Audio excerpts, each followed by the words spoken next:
uma das maiores autoridades do jornalismo esportivo brasileiro. Carlos Gil, aqui do meu lado.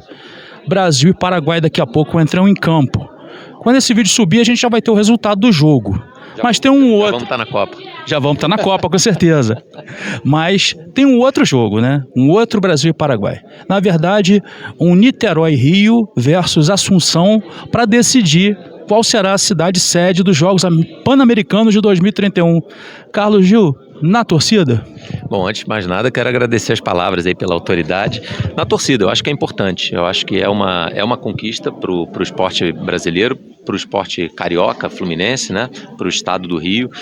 A gente sabe que essas escolhas, elas envolvem o aspecto técnico, mas tem muito do aspecto político, né? Já tive a oportunidade de cobrir algumas escolhas aí de sedes pan-americanas, olímpicas, a corrida ali do Rio de Janeiro para ser a sede dos Jogos Olímpicos de 2016. Você teve a oportunidade, aliás, de cobrir os Jogos Olímpicos da pandemia, né? Você estava no Japão como correspondente. Exatamente, Tóquio, né? E eu fiz muito esse Rio 2016, mas também o Rio 2007, né, do PAN de 2007.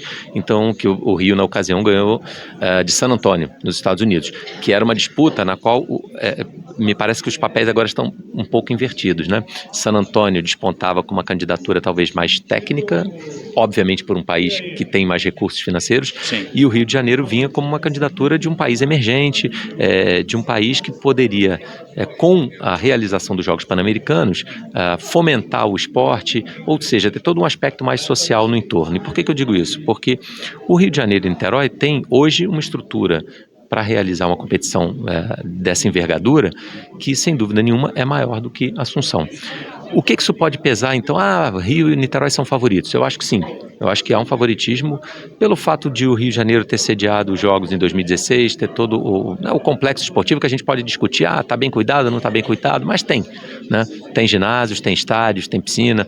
Niterói também tem, a gente sabe que Niterói tem investido bastante, tem toda a parte da natureza que não tem dúvida nenhuma de que compõe um cenário maravilhoso. Você tem também ali próximo, né, região oceânica, Maricá, uma cidade que ultimamente vem investindo muito, que pode eventualmente daqui, isso é 2031 que a gente está falando, né?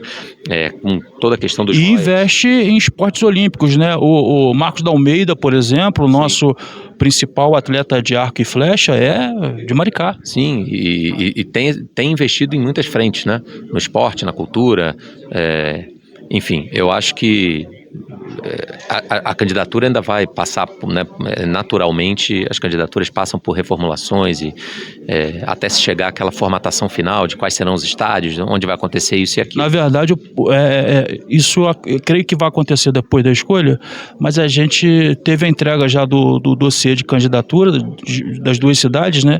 E eu chamo a atenção até para a questão do transporte, né?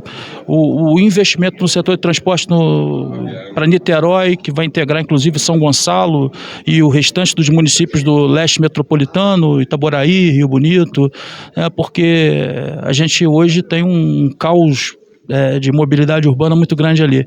E do outro lado a gente tem Paraguai, a Assunção, que tem aqueles ônibus de 1900 e antigamente que ainda rodam lá, né? Mas ao mesmo tempo, existe, e aí por isso eu falo da inversão de papéis na questão de 2007, os Jogos Pan-Americanos podem trazer, no caso de Assunção, o fomento, o avanço, o investimento, todo o legado social, que a gente sabe que as organizações, né, dão importância a isso também. Nos últimos anos, por exemplo, a sede da Conmebol, é claro, é uma competição, não tem nada a ver, não é, futebol faz apenas parte dos Jogos Pan-Americanos, mas existe ali, a Conmebol tem uma função política importante, a sede está ali em Luque, na Grande Assunção.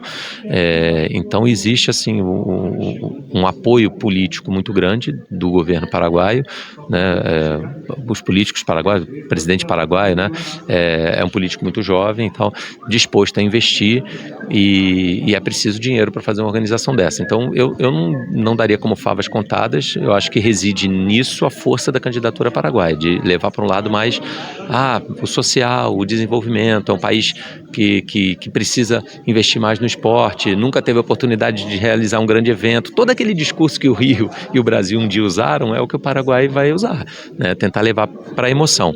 E o Brasil agora vai dar outra parte, vai tentar levar pela técnica, pelo que já está sendo feito. É claro que também tem uma questão social envolvida, tudo isso que você falou, do transporte, do metrô, do desafogo, de não ter só a ponte, de investir na barca, de investir numa, finalmente, quem sabe, uma despoluição de Baía de Guanabara, que a gente ouve há tantos e tantos anos. Por isso que eu acho que, botando na balança, eu acho que há um favoritismo para Rio e Niterói. Porém, se não acontecer,